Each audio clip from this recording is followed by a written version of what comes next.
Então, bom dia, bem-vindos. É uma imensa satisfação esse grupo tão cheio assim, gente. Muito bom, tá todo mundo super feliz com essa nova empreitada do nosso Clube da Leitura de História, o Clube do Livro de História, né? A gente começou semestre passado, discutimos Apologia da História e foi muito bom. Então, tanto é que grande parte do pessoal que participou no semestre passado está aqui presente, e a tendência eu acho que é só a gente continuar e crescer e sempre discutir coisas que interessam a todos. Então, essa é uma idealização de alunos do 4º ano de História do Sagrado, eles vão se apresentar, certo? E só queria desejar, então, boas-vindas a todos. Sou a professora Flávia e estou aqui só observando, ok? Quem manda de verdade aqui são os alunos do 4º ano. Beleza, gente? Bem-vindos. Bom dia.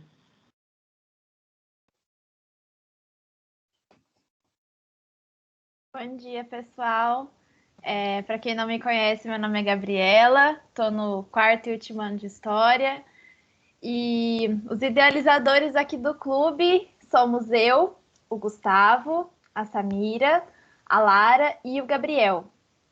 E a gente conseguiu, né, fazer esse projeto meio que do nada, né? A gente conseguiu realizar e a gente está imensamente feliz com a presença de todo mundo aqui, de ver o nosso clubinho crescendo, é realmente muito gratificante. Então, eu posso começar já falando um pouco do livro? Tá, beleza. Então, uma coisa que a gente que é de história aprende desde o 1º ano com a Lourdes, e agora a Flávia também está puxando a nossa orelha, é a gente sempre pesquisar quem são os autores das coisas que a gente lê, né? A gente sempre tem que saber quem a gente está lendo, não só o que a gente está lendo, mas quem a gente está lendo. Então, quem que é Carlo Ginzburg? Eu vou tentar colocar uma fotinho dele aqui no chat para vocês verem a carinha dele, e já adianto que Carlos Ginzburg está vivo, tá bom? Eu, pelo menos, achei que ele estava morto, mas ele está vivo e tem 82 anos. O bichinho é porreta. Então, um pouquinho sobre o Carlos. Ele é historiador e antropólogo italiano. Ele lecionou em algumas universidades italianas e americanas, né? Entre as americanas são as mais conhecidas Harvard, Yale, Princeton. Então, ele foi um professor aí bem de renome, né? Ele se tornou o que ele é hoje, ganhou a fama dele a partir do estudo da microhistória.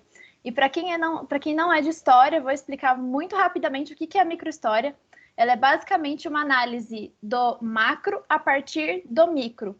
Então, é você estudar um pequeno fato, um indivíduo, uma circunstância na história, para entender o torno dela. Em poucas palavras, é isso, tá? Então, eu até fiz uma anotação aqui que a microhistória reduz a escala de observação e foca em fatos relevantes que são muitas vezes ignorados na análise generalizadora. É basicamente isso que ele vai fazer. Ele vai analisar o indivíduo, o personagem histórico Menóquio, para entender a sociedade e a cultura popular do século XVI do interior da Itália, né? Acho que é o interior lá, Montreal. Então, O Queijo e os Vermes é o livro mais famoso do Carlos Ginzburg. Nossa, gente, desculpa, a ambulância está passando aqui. Espero que esteja tudo bem. O Queijo e os Vermes é o livro mais famoso dele. Então, foi publicado pela primeira vez em 1976. E como ele fala bem na primeiro prefácio mesmo, foi um livro que foi uma pesquisa realizada a partir de documentos que ele achou fazendo outra pesquisa. Que, se eu não me engano, foi os Andarilhos do Bem, né? Se eu não me engano, posso estar enganada. Tá certo, Palotinha? Confere. Então, beleza. Então, um aspecto que ele vai trabalhar bastante é o da circularidade, do Mikhail Bakhtin, né? Que a Larissa vai falar um pouquinho melhor, explicar um pouquinho melhor para vocês depois, mas basicamente são influências recíprocas entre uma cultura dominante e uma cultura popular. Eu vou até ler a citação que ele explica, né, o que é essa circularidade, que está na página 10, no prefácio da edição inglesa, que ele fala assim: Entre a cultura das classes dominantes e a das classes subalternas, existiu, na Europa pré-industrial, um relacionamento circular feito de influências recíprocas que se movia de baixo para cima, bem como de cima para baixo. Então, é basicamente nessa tecla que ele vai bater ao longo de toda a análise dele, né? E sobre as fontes, essa parte é bem interessante. Eu vi um vídeo, uma resenha desse livro, e o cara falava que quando você vai trabalhar com microhistória, você tem que definir muito bem as suas fontes. Então, eu acho que o Carlos Ginzburg faz isso muito bem, ele explica pra gente, ele fala que as fontes que ele utilizou são documentos inquisitoriais, mas que além dos documentos inquisitoriais, ele teve que elaborar muitas hipóteses para preencher as lacunas, né? E ainda sobre esses documentos, ele diz que elas são fontes controversas, e ele explica isso melhor na página 16, que ele fala assim, ó: contudo, o medo de cair no famigerado positivismo ingênuo, unido à exasperada consciência da violência ideológica que pode estar oculta por trás da mais normal e, à primeira vista, inocente operação cognitiva, induz hoje muitos historiadores a jogar a criança fora junto com a água da bacia, ou, deixando de lado as metáforas, a cultura popular junto com a documentação que dela nos dá uma imagem mais ou menos deformada. Então, basicamente, ele vai tentar procurar o olhar oposto ao que os inquisidores colocaram nesses documentos inquisitoriais, né? Porque é como se fosse assim, ó, em palavras esdrúxulas, os documentos inquisitoriais estivessem falando mal do Menóquio, e ele vai tentar procurar o que realmente o Menóquio tentou dizer, que a Inquisição tentou mascarar ali dentro daqueles documentos. É basicamente isso, né? De forma esdrúxula.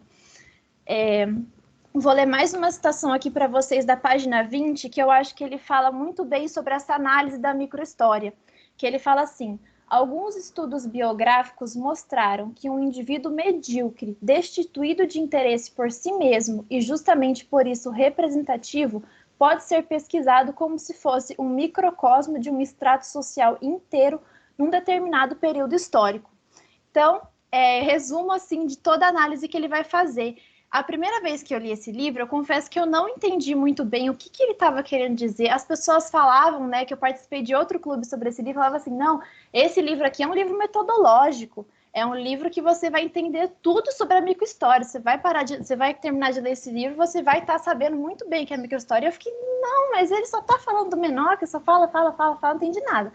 Aí, da segunda vez que eu li agora, que estou lendo agora, já estou conseguindo perceber como que ele está fazendo isso, estou conseguindo perceber a metodologia dentro do que ele escreve, né? E eu acho que isso é muito, muito interessante mesmo. Esse barulho é do caminhão, tá bom, gente? Minha rua aqui passa muita coisa.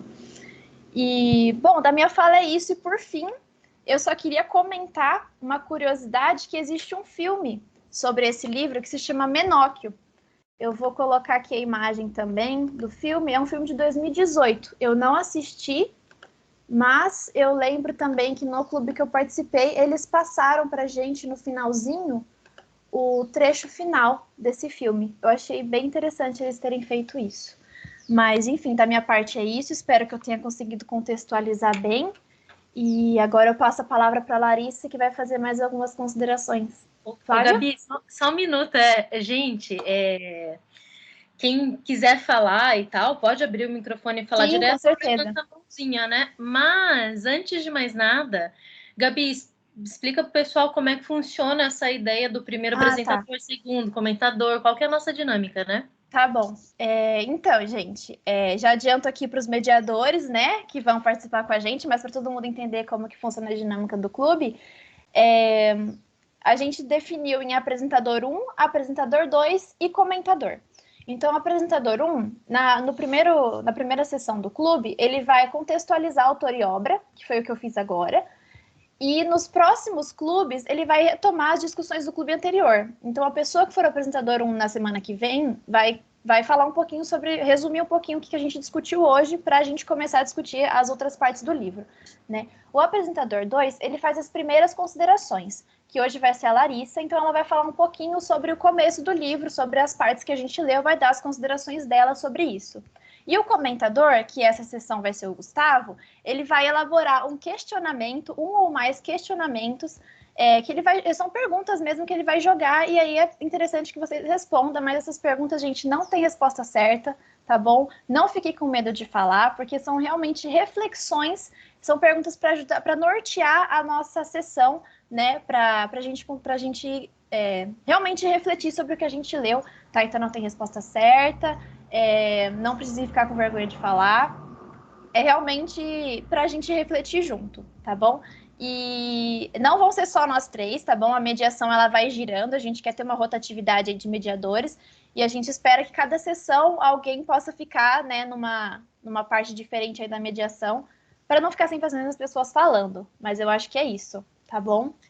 E aí, pessoal, só reforçando também, o dia que vocês não puderem participar de forma síncrona com a gente, sempre gravamos e disponibilizamos lá no YouTube, certo? Então, colocando no YouTube, a gente já manda o link para vocês. E tem algo muito importante que o Gustavo vai explicar sobre a palavra-chave. O que é, Gustavo? Bom dia, gente. Eu sou o Gustavo, para quem não me conhece. A questão da palavra-chave é o seguinte: como a gente bolou essa ideia de tentar fazer o clube ser para todo mundo, nem todo mundo vai conseguir participar presencial, como a Flávia falou. Então, quem vê a gravação ou quem estiver aqui, vai ter ao final do clube uma palavra-chave, que eu vou falar no final da reunião.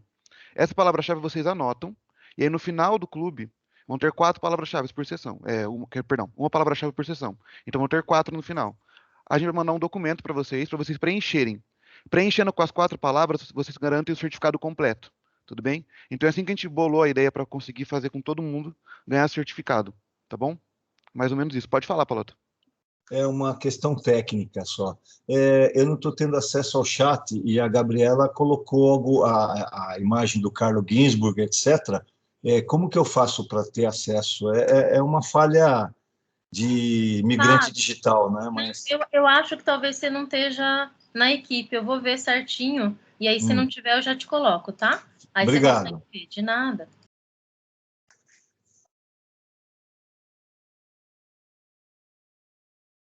Bom, agora acho que a Lari pode começar, né, Lari? Tudo bem, então. Alguém podia apresentar para mim Eu os vou slides? colocar aqui para você, peraí. Perfeito. Primeiramente, eu já peço desculpas, eu estou pelo tablet, então eu não vou conseguir nem aparecer e nem apresentar os slides. Estou dando trabalho aqui para o Google. Vamos lá. Tá aparecendo? Perfeito. Sim, tá aparecendo, sim. Primeiramente, bom dia.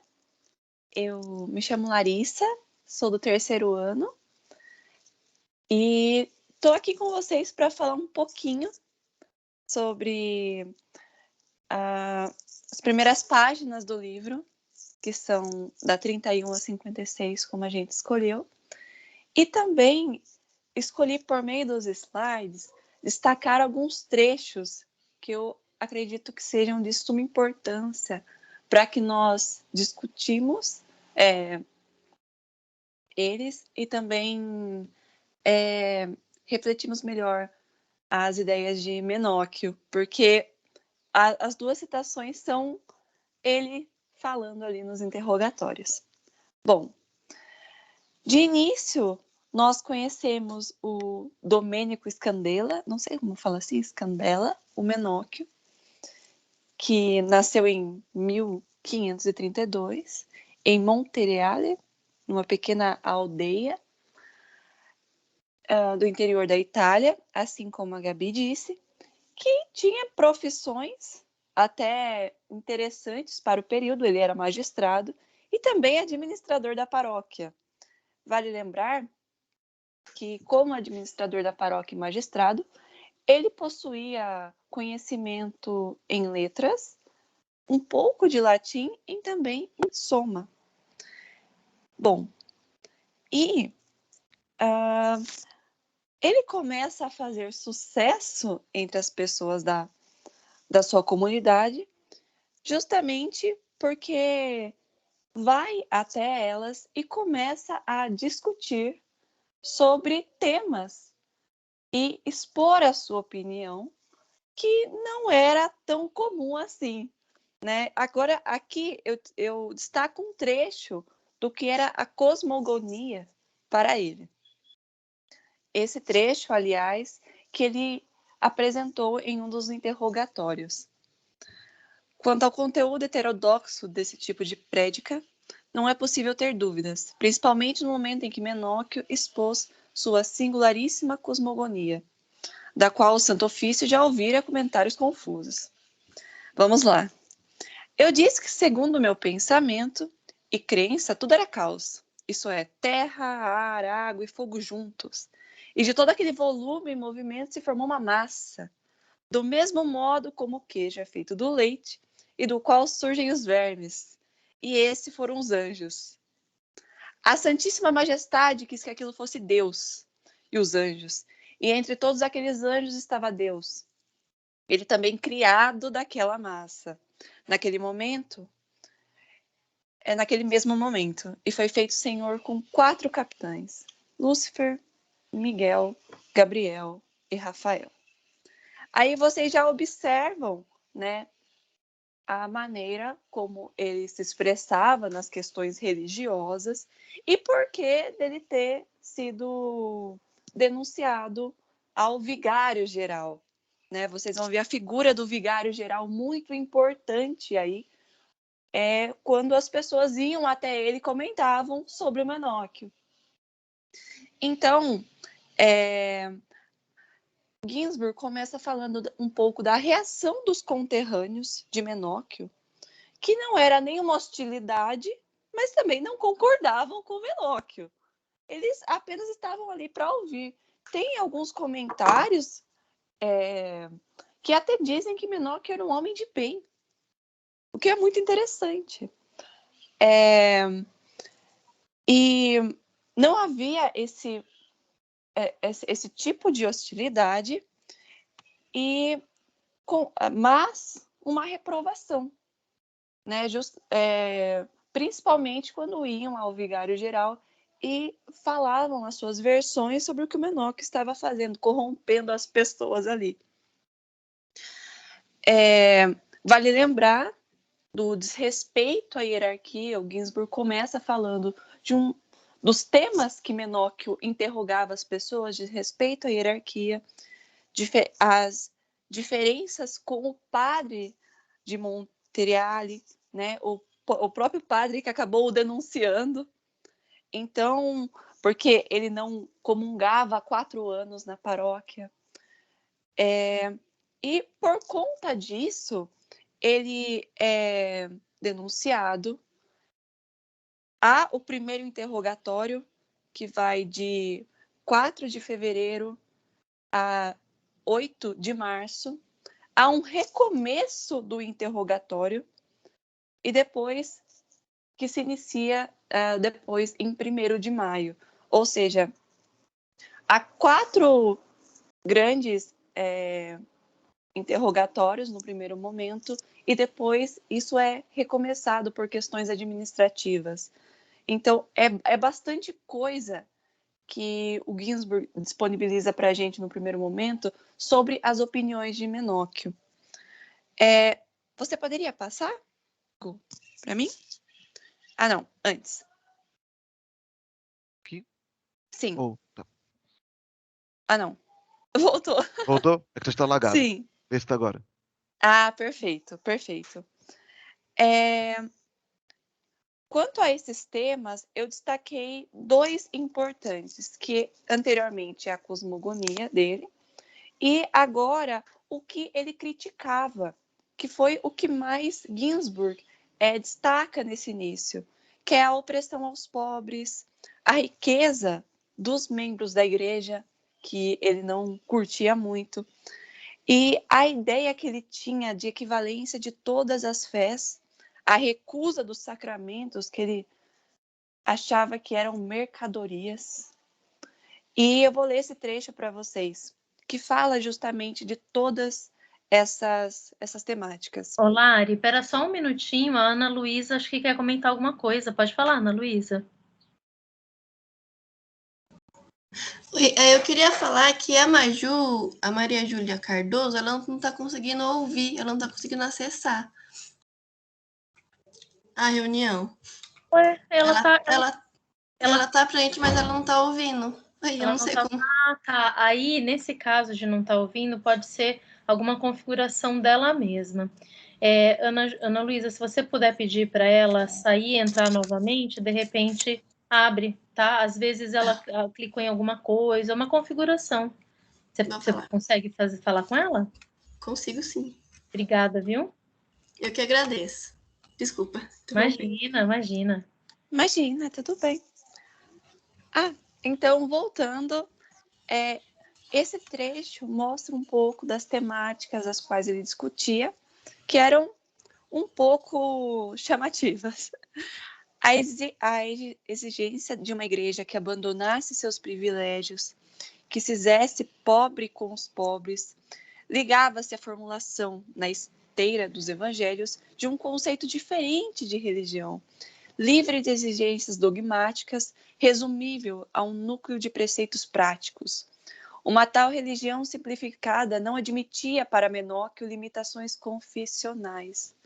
Contudo, a apaixonada exaltação da equivalência de todas as fés, com base na iluminação concedida em igual medida a todos os homens. A majestade de Deus distribuiu o Espírito Santo para todos, cristãos, heréticos, turcos, judeus, têm a mesma consideração por todos, e de algum modo todos se salvarão. Isso acabou numa explosão violenta contra os juízes e sua soberba doutrinal. E vocês, padres e frades, querem saber mais do que Deus. São como o demônio. Querem passar por deuses na terra. Saber tanto quanto Deus, da mesma maneira que o demônio. É que não está dando para ver a palavra. Quem pensa que sabe muito é quem não sabe, é quem nada sabe. É interessante, né? Porque de início o advogado e até os filhos dele mandavam cartas falando para ele não falar tanto, evitar de falar e apenas dizer que tudo aquilo que foi dito por ele não era verdade. E vocês verem que ele fez justamente o contrário. Ele não só falou o que ele pensava, como ele acabou até criticando os padres, os frades, na cara deles. E aí vocês veem, né, como o porquê do padre, o próprio padre daquela paróquia, não gostar dele. É interessante também, isso eu não destaquei nas citações, que essa ideia dele de equivalência também ajuda ele a pensar que ele pode falar essas coisas para o Tribunal do Santo Ofício, porque ele, na ideia dele, como ele é composto da mesma matéria que todos ali, não há hierarquia, e ele pode falar o que ele bem entender. E as coisas não funcionam assim, Menóquio. Não, você não deveria ter feito isso, e ele fez, né? E é por isso que estamos estudando ele. E aí Ginsburg, por meio disso, depois apresenta um pouco das características da sociedade de Fruili, não sei como fala assim, que havia uma disputa entre os favoráveis a Veneza e os hostis a Veneza, que eram os nobres daquele período, uma política conturbada, revoltas camponesas, a sociedade que Menóquio estava inserido e de que maneira ele foi... esqueci a palavra. Ele foi absorvido por esse ambiente. E faz esse questionamento. Mas o que um moleiro como Menóquio saberia sobre esse emaranhado de contradições políticas, sociais e econômicas? Qual a imagem que construiria para si do enorme jogo de forças que silenciosamente condicionava a sua existência? É interessante porque, na época, havia várias pestes no período, não só a peste negra, mas várias epidemias, não sei se fala assim, mas vários problemas com relação às doenças, fome, E as pessoas, né, o Ginsburg fala, os nobres estavam sofrendo, imagina os camponeses, né? E por isso há esse questionamento. E também se Menóquio faria parte de um movimento chamado Anabatista, não sei como é que fala o nome, acho que é assim, ou se ele possuía características dos luteranos. É interessante porque, como a Gabi havia dito, essa tese da circularidade é uma tentativa de Ginsburg de fazer com que ele e nós entendemos o que fez Menóquio ser tão atípico para o período. É interessante pontuar que Menóquio era limitado, havia limitações, ele era limitado também por seu próprio período, né? E de que maneira, como, onde estavam todas essas fontes, tudo que ele acabou consumindo e por que acabou criando isso? Beleza, Gu, você já passou. Amei. À primeira vista, parece evidente que por trás disso tudo estava o grande golpe desferido contra o princípio da autoridade, no campo não só religioso, como também político e social, pela reforma protestante, né? Característica que Ginsburg afirma ser fundamental para o surgimento de Menóquio, né? Para o seu destaque, juntamente com a imprensa. Mas quais eram as relações de Menóquio com os grupos conectados com a reforma e com suas ideias? Também temos o questionamento de quais eram as relações com os anabatistas, de onde Menóquio tirou tudo isso, né? Esse é o ponto, mas de onde esse cara tirou? Ele fazia parte de alguma seita? Ele ia nos grupos anabatistas à noite escondido? Como? E aí deixo o questionamento para o grupo, né? Finalizo a minha apresentação. E é isso, gente. Obrigado pela atenção, boa reflexão aí a todos. É isso. Obrigado, Lari. Eu Imagina. vou continuar agora. Parou de transmitir? É que eu não vejo vocês quando tá na transmissão. Bom, voltei aqui. Eu vou continuar agora a discussão, fazer alguns questionamentos também. E, inclusive, como a Lari fez toda essa cronologia, eu vou até mudar meu questionamento. Eu ia fazer um primeiro, eu vou fazer outro. Na página 11 do livro, gente, a gente tem uma citação logo no prefácio que é muito importante. E eu queria começar a discussão por ela. Ó, no passado, podiam se acusar os historiadores de querer conhecer somente as gestas dos reis. Hoje, é claro, não é mais assim. Cada vez mais se interessam pelo que seus predecessores haviam ocultado, deixado de lado ou simplesmente ignorado. A partir disso, eu queria perguntar para vocês, e aí sintam-se à vontade para responder, tá? Lembrando que a Gabi falou, não tem resposta certa. Qual que é a importância da gente estudar esses pequenos personagens como Menóquio, para vocês? Qual que é a relevância disso para a gente? Essa é a minha pergunta. Ó, o Vinícius já quer responder. Pode responder, Vinícius. Na verdade, eu queria começar pedindo desculpas. Eu me inscrevi no grupo na semana passada, só fui me atualizar nessa semana com a mensagem da Flávia. Até me atrasei um pouco no cronograma, mas já estou tomando pé de tudo. Só que essa discussão até aqui, principalmente a contextualização da Gabriela, com a questão da microhistória e com essa pergunta que você fez, me lembrou um debate, uma discussão que existe entre o papel do historiador e o papel do jornalista.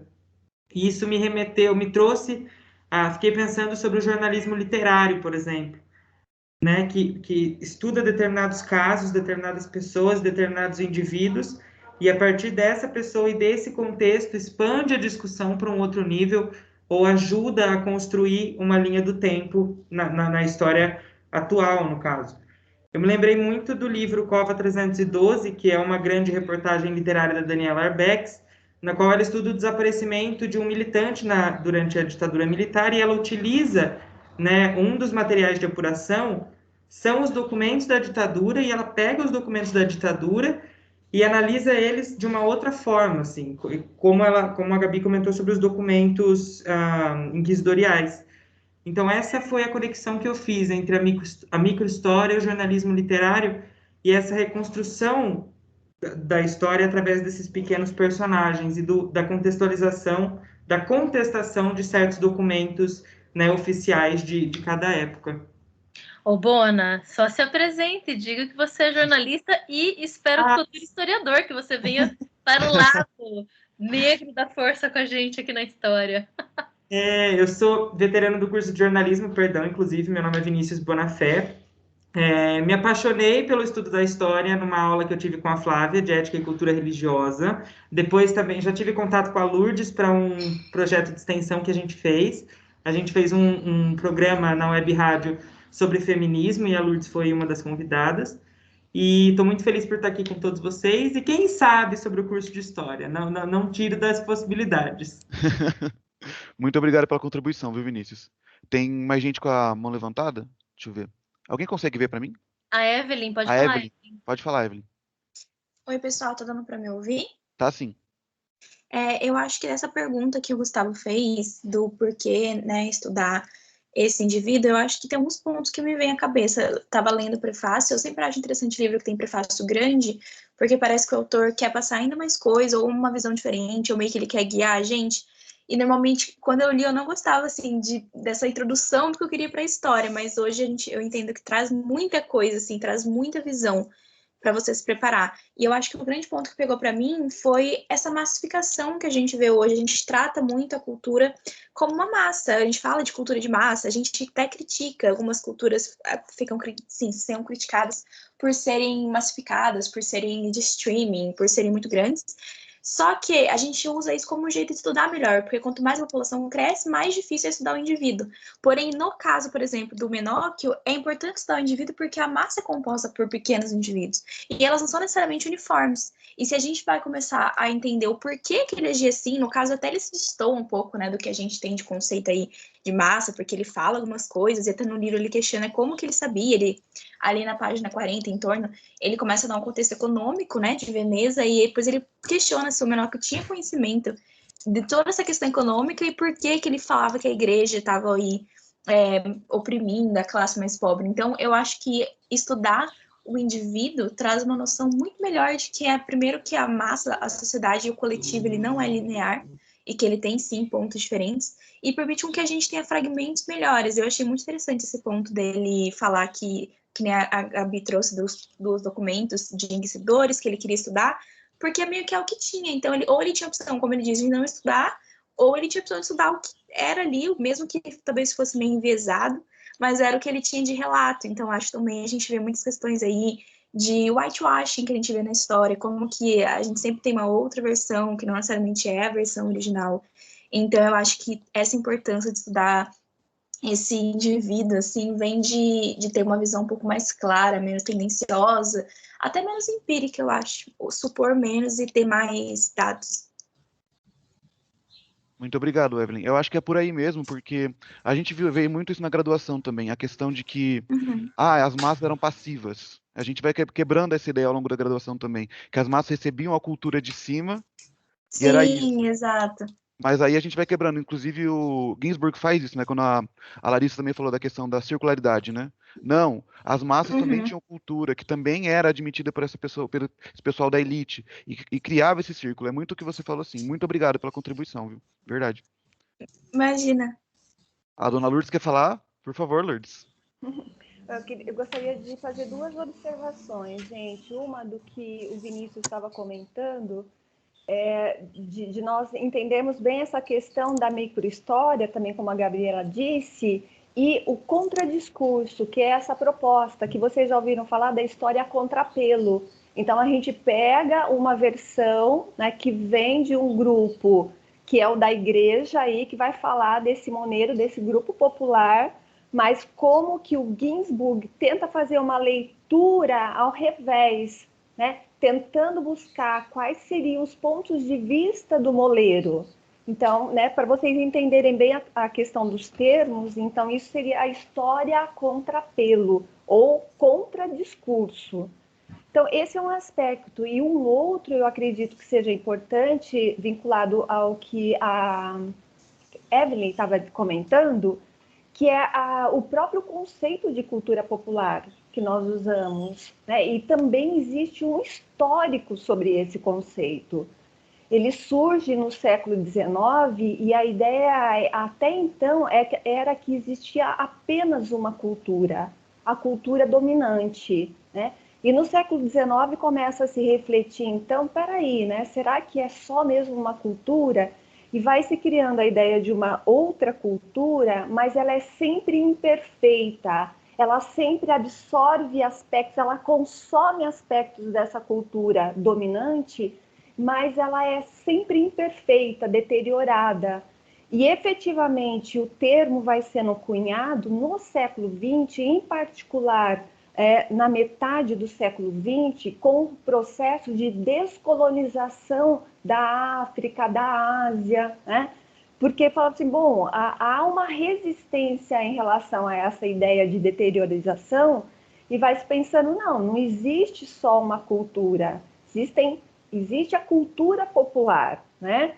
E aí, dois pensadores franceses foram muito importantes nesse processo de configuração do conceito, que foi o Dissertot, que vocês conhecem, né? Já ouviram trabalhar bastante, e o próprio Foucault, né? Os dois escrevem lá no final dos anos 60, 70, apresentando que essa ideia de uma única cultura, na verdade, é uma proposta da cultura dominante, né? No intuito de colocar como uma única versão o seu próprio modo de ver e de viver, sem reconhecer as contribuições da cultura popular.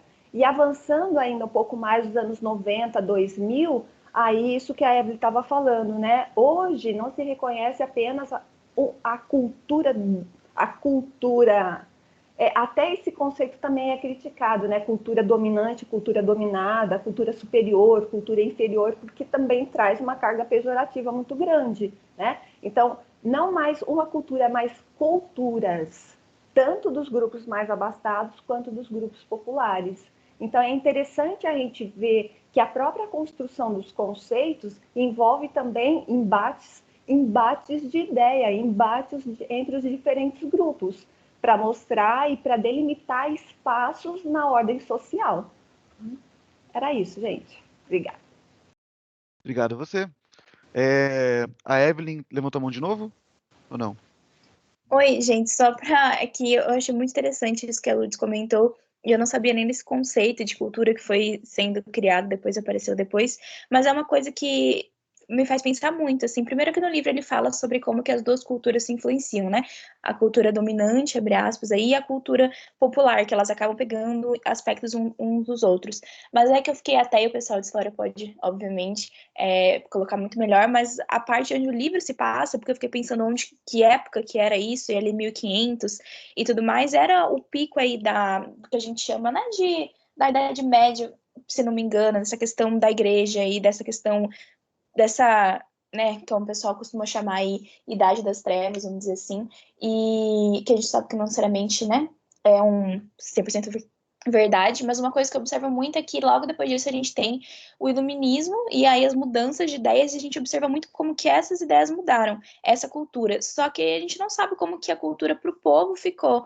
Então tá, tudo bem, as ideias mudaram, as pinturas mudaram e os livros e as músicas e tudo mais, mas como que ficou essa cultura que era passada pro povo? Como que, será que eles sentiram essa mudança também? Essa libertação tão grande, essa influência da ciência e esse, enfim, antropocentrismo, vamos dizer assim, ou será que para eles continua igual? Então acho que talvez a gente consiga observar isso no livro, não sei, eu nunca li esse livro também, mas acho que talvez a gente consiga observar um pouco desse ponto de vista dele, assim.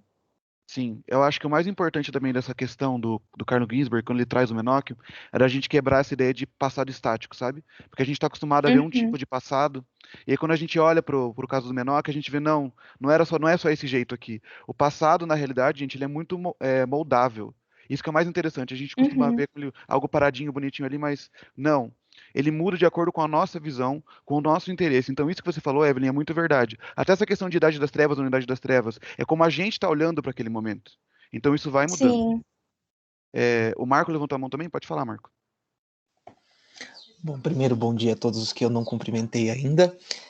Uma coisa que você disse no começo da nossa discussão e que eu acho bastante importante a gente retornar agora nessa parte do debate, você disse que era importante que nós analisássemos também o autor, da onde ele veio, o qual, né? E como agora a gente já está fazendo a análise do texto, é bom a gente pensar um pouquinho sobre o período, né, que vai se passar mais ou menos a história, né? Então a gente, no caso, por exemplo, das primeiras críticas que é apresentada no prefácio, que o Menóquio vai fazer a estrutura da igreja também, e aí a gente tem o costume sempre de falar, não porque a cultura da igreja, a cultura dominante, se a gente pensar no catolicismo dessa época, a igreja católica era uma zona, né? Era uma bagunça. Né? Então, dependendo do lugar da Europa que você estava, né, a compreensão de igreja, de estrutura, de hierarquia também era muito diferente. Nós estamos aí vendo eventos que estão antecedendo ao Concílio de Trento, por exemplo, né? Então, nessa época, um pouco antes, em alguns lugares, a igreja tinha mais de 300 sacramentos, por exemplo, né? O Concílio de Trento, que vai vir depois no final do século XVI, foi a procura por tentar unificar algo que não dá para ser unificado, né? Então, se a gente pega diferentes regiões da Itália, dessa época que o Menóquio viveu, e séculos anteriores também, cada bispo, cada clérigo, cada mosteiro tinha diferentes interpretações de valores de doutrina, né? Então também é importante a gente desconstruir a ideia de que a igreja era unitária e toda poderosa, porque não era também. Né? Então você tem, senão não existiriam as famosas heresias, né? Porque cada pessoa, cada grupo vai pegar uma interpretação daquilo que era dito e vai fazer uma proposta. Então, acho que desconstruir esse pensamento, né, de que a igreja era unificada e toda poderosa nesse período e durante toda a Idade Média, desde a fundação do cristianismo, é bom para a gente entender algumas confluências de pensamento que a gente pode ver ao longo do texto.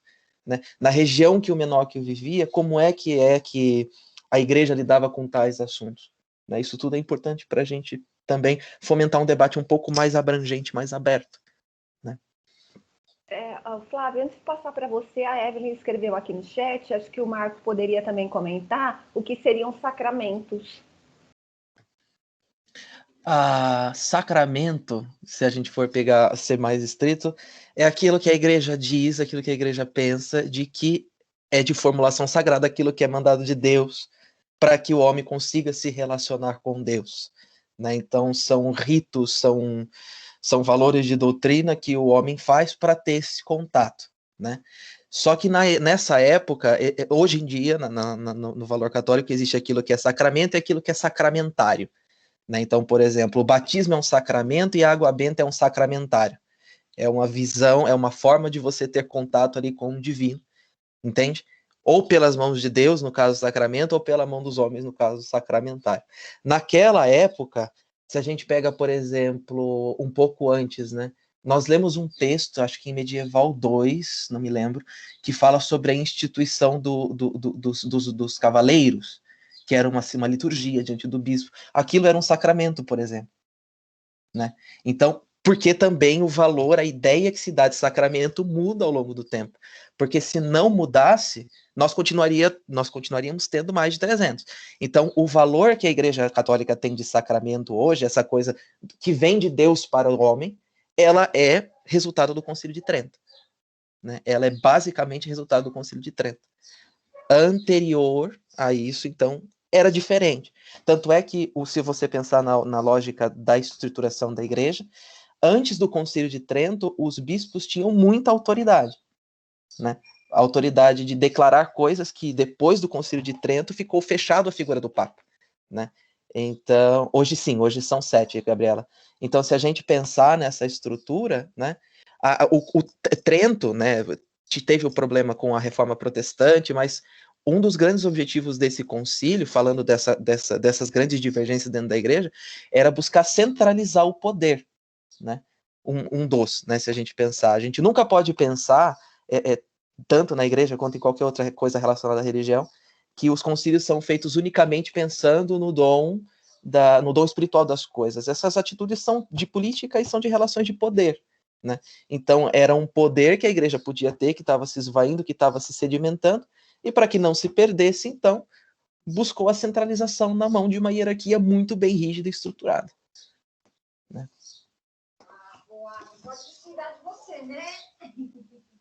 Pode falar, Flávia. Fica à vontade. Gente, eu acho que existem 2 pontos centrais aí, pegando tanto o que a Lourdes falou e o Marco também. Em primeiro lugar, né, Marco, você é uma das pessoas com mais autoridade para poder falar sobre isso aqui, e é muito legal te ouvir, inclusive saudade das nossas discussões sobre religião, e aí que entra, né, quer dizer, essa bagunça que era a igreja, a Inquisição faz parte de você colocar isso de forma violenta. Eu preciso, então, acabar com essa bagunça de alguma maneira, só que eu não vou me arrumar só internamente, eu quero arrumar o externo também. E daí eu inquirir as pessoas, né? E colocar as pessoas ali no que seria um pau de arara pós-medieval, né? Que aqui a gente já está um pouquinho para frente. Mas aí eu acho que são 2 conceitos muito importantes, gente, que acompanham a gente ao longo do livro, que é o primeiro conceito de cultura, que é um grande pepino. A gente não sabe até hoje, a gente não tem nenhuma capacidade de definir coisas. A gente busca, a gente lê, a gente vai atrás dos caras que falam sobre isso, mas é um grande pepino. E religião, que é outro pepino maior ainda, 2 pepinos, né? Então, essa é a grande questão. É um livro tão complexo, e por isso ele serve muito bem aos historiadores, mas também aos não historiadores, e essa foi a ideia de abrir o clube para pessoas não da área da história, exatamente para a gente poder ter essa riqueza de ouvir outras áreas, como é que elas enxergam isso, né?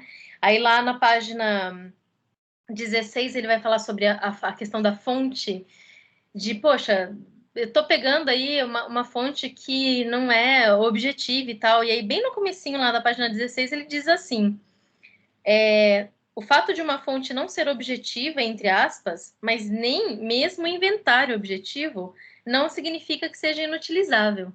Ou seja, toda fonte é importante para o historiador.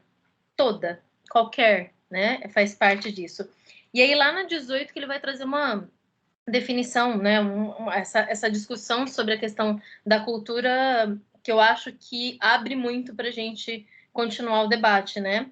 Do meio para o fim da 18 ele diz...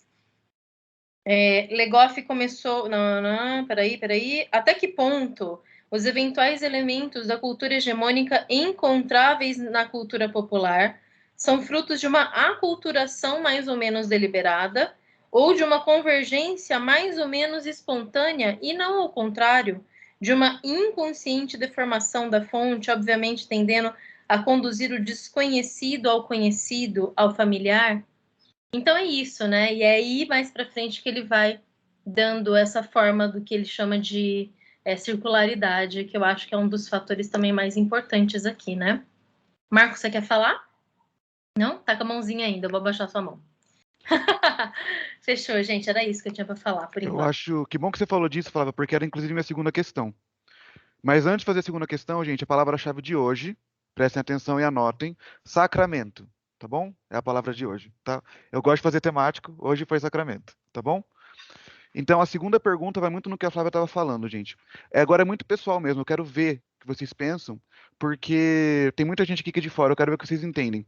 O que é cultura para vocês? O que vocês entendem por cultura? O que define cultura? Então vai, joguei o pepino também, podem responder. Jogou e saiu correndo, hein, Gustavo?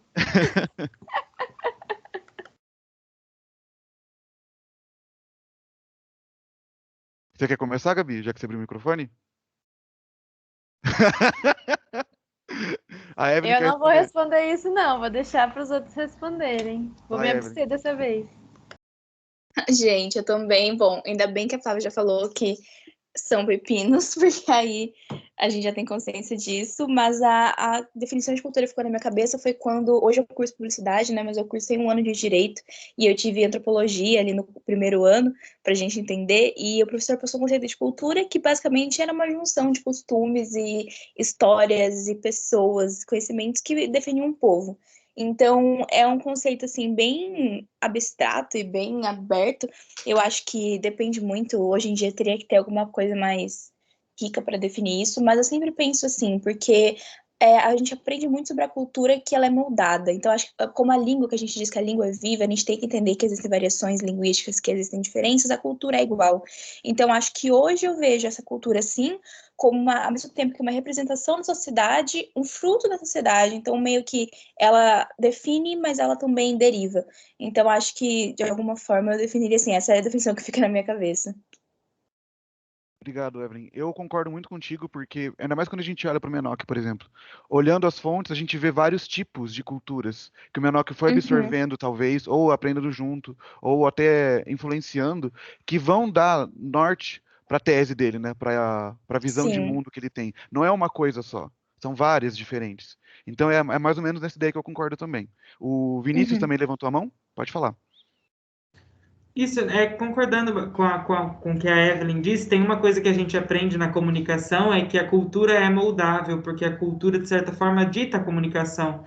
Então, algumas coisas que seriam ditas, por exemplo, numa peça publicitária de 1960, com certeza não seria dita numa peça publicitária hoje. E hoje a gente estuda também Sim, exatamente. com a chegada das mídias sociais, com essas discussões mais rápidas, de certa forma, a comunicação está cada vez mais provocando uma mudança de cultura. Então, a gente estuda bastante hoje a proporção do quanto que a cultura dita a comunicação, do quanto que a comunicação, de certa forma, muda, altera a cultura. Obrigado, Vinícius. Posso Isso também falar? pode, com certeza, pode falar. Gustavo, me parece que a sua abordagem é diferente do que a Evelyn disse. Inclusive, a Evelyn comentou de uma cultura da sociedade, e você traz culturas diferentes numa sociedade. Então, são duas posições diferentes, e nós precisamos tomar cuidado com isso, não é? Porque se eu acredito que no Brasil existe uma cultura que caracteriza o povo brasileiro, eu estou negando o conceito de cultura trazida pelo Ginsburg. Entendi. Tá? É que eu tinha entendido no discurso dela.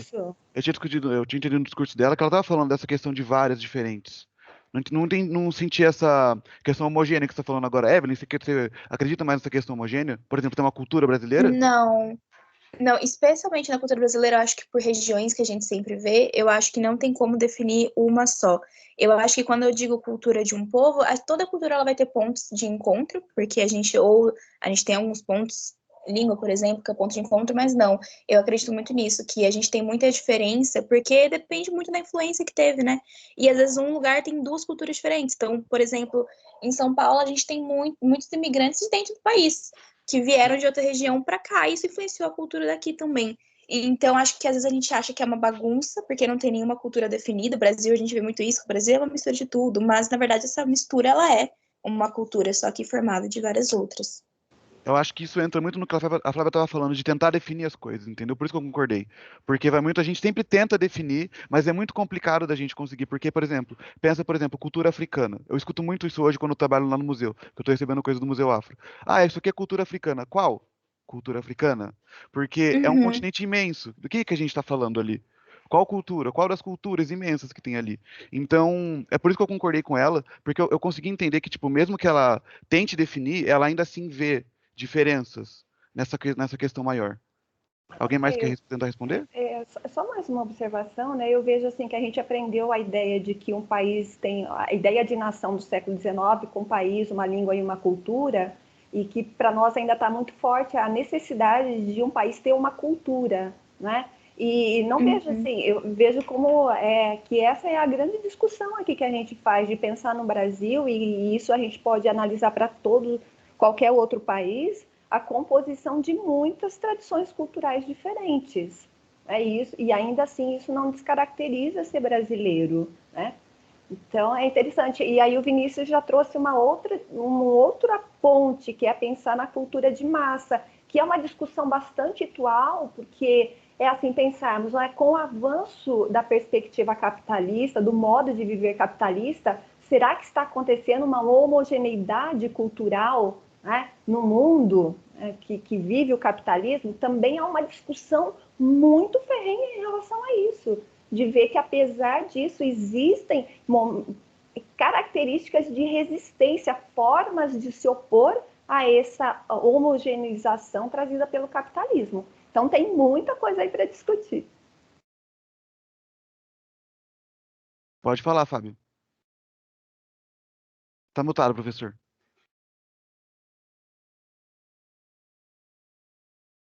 Professor, você tá mutado. Tá mutado. Aí. Ai, ai, ai. Tecnologia é boa, funciona e quando quem usa a tecnologia sabe usar. Essa questão da cultura é muito interessante, principalmente no livro, né, O Queijo e os Vermes, porque na introdução do livro, a edição italiana, onde ele fala sobre o princípio da circularidade, foi uma coisa muito interessante, porque não existe uma cultura que seja só de elite, não existe uma cultura que seja só popular, e a cultura, como vocês estão falando, de uma forma geral, ela está sempre em movimento, e uma está permeando a outra. E eu coloquei também o Hilário Franco Júnior, que é professor de História Medieval, e ele tem, no livro de História Medieval dele, né, uma definição muito interessante de cultura. Cultura é tudo que o ser humano coloca a mão e transforma a natureza. Quando o ser humano toca em alguma coisa e transforma essa coisa em alguma outra coisa completamente fora do mundo natural, isso é cultura. E é engraçado, esse livro é maravilhoso, porque a gente fica tão preocupado, né? Puxa, os evangélicos vão tomar conta, puxa, e não sei o quê. Cara, tá tudo em movimento, você tem um jogo de forças, agora é um momento de força específico, mas daqui a pouco está mudando, né?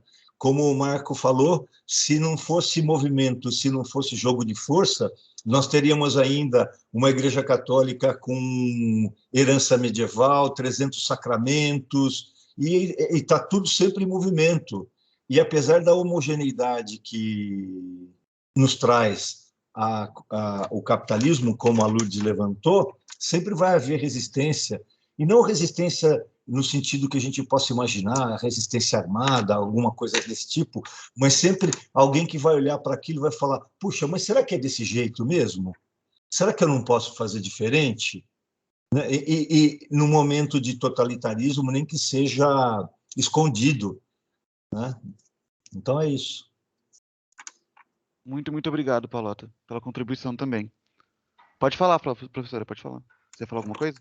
Ah, tá, né? Não, ia falar rapidinho só. Gente, é realmente uma discussão gigante, acho que vai tomar todas as nossas discussões aqui, de fato, né? Mas não existe nada e nem ninguém sem cultura. Esse acho que é o ponto que todo mundo tem que partir. Uhum. E é exatamente, talvez, esse o ponto do livro, inclusive, né? Porque é a partir do momento que se entende isso, talvez, ou que se coloque isso como um grande debate, né? Não existe nada, se é ser humano é cultural, ponto, né? Não importa qual.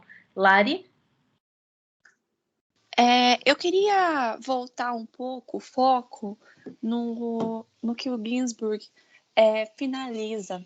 Eu queria ouvir de vocês quais as suas opiniões sobre o que ele diz com relação à influência dos anabatistas em Menóquio e a influência da reforma, né? Ele traz ali uma ideia de que o Menóquio poderia ter participado escondidinho de grupos anabatistas, porque tem algumas coisas em comum com os anabatistas, mas tem coisas que não são comuns. O mesmo com os luteranos, que, aliás, ele criticava muito, né? Ele não tinha uma ideia do que eram luteranos, né? A maneira com que ele fala dos luteranos, que os luteranos depois vão voltar, se informar que eles estavam errados e pegar suas cinzas de volta, é interessante. Eu queria saber de vocês o que vocês acharam, né, da reflexão dele sobre isso e da ideia de um retorno a uma cultura camponesa arcaica, né? O que seria essa cultura camponesa arcaica? Lari, posso sugerir uma coisa? Claro! Essa é uma questão gigantesca. Eu acho que a gente vai levar, talvez, um dia todo para a gente discutir. uma manhã inteira, né? E se a gente anotasse isso que você falou, porque eu acho super legal. Primeiro, talvez a gente precise entender o que são os anabatistas, ir atrás de... Porque tem um monte de coisa, gente. Eu fiquei pensando nisso ontem. Como foi que eu estudei esse livro há 20 anos sem internet? Por quê? Não é? Ele está todo anotado, eu usei na minha formação. Porém, eu falava, gente, onde eu ia buscar as informações? Eu tinha que estar na biblioteca, catar milhares de livros que estavam lá, porque senão não tem como. E hoje, graças a Deus, a gente tem o Google. Então, eu acho que tem várias questões aí que são muito importantes. Entender o que é esse Anabatista, o que o Menoque tem a ver com isso. E aí, acho que a gente pode, de repente, na próxima terça-feira, já... assim que acabar as primeiras falas dos apresentadores, a gente já entra com esse debate. O que você acha? Aliás, o que vocês acham, gente? Perfeito, tudo bem. Eu acho legal, porque é uma pergunta muito boa que ela fez. Acho muito legal. É muito boa. Já sabemos quem vai ser a comentadora da próxima sessão, tá? Já foi definida. Ah, meu Deus! Não! Sim! Tá todo mundo já precisando sair por conta do trabalho, né? Bom, pessoal, vocês querem finalizar, então? Eu posso finalizar, sim, se não tiver problema. Gente, muito obrigado por terem participado hoje. A discussão foi muito gostosa. Gostei de ver todo mundo participando. Os professores também aparecendo. Foi muito legal ter vocês aqui com a gente. Semana que vem a gente continua, então, a discussão. E eu tinha uma pergunta para fazer, mas como tem essa da Lara, eu já vou deixar para fazer na semana que vem, porque é uma questão final, assim. Mas é isso, gente. Muito obrigado do coração. Tá? Bem lembrado, gente. Quem puder, liga a câmera. A nossa foto. Para tirar uma fotinho, né? Quem puder ligar. Quem puder, vamos. É verdade. Espera aí que eu vou tirar o print. A Lara tá aí. A Lara tá aí quietinha, mas tá aí. Tá na rua, coitado. Oh, meu Deus. Muito legal, gente. Olha, eu vou... Espera aí que eu vou fazer o print. Só um minutinho. Pronto? Vamos lá? 1, 2 e... Opa, peraí, mais um que a Giovana entrou. Peraí. 1, 2 e... Aê! Gente, muito obrigada, valeu, até semana que vem. E vamos continuar na leitura, dicionário do lado. Pelo amor de Deus, sim. Pelo amor de Deus. E sigam o Instagram do clube, gente. Isso, nosso Insta. Depois a gente vai postar essa gravação no YouTube também, tá bom? Para quem não conseguiu assistir, vai todo mundo conseguir acompanhar certinho. Obrigado, gente, de verdade. Tchau, gente. Bom dia. Bom dia para vocês. Tchau, gente. Obrigada.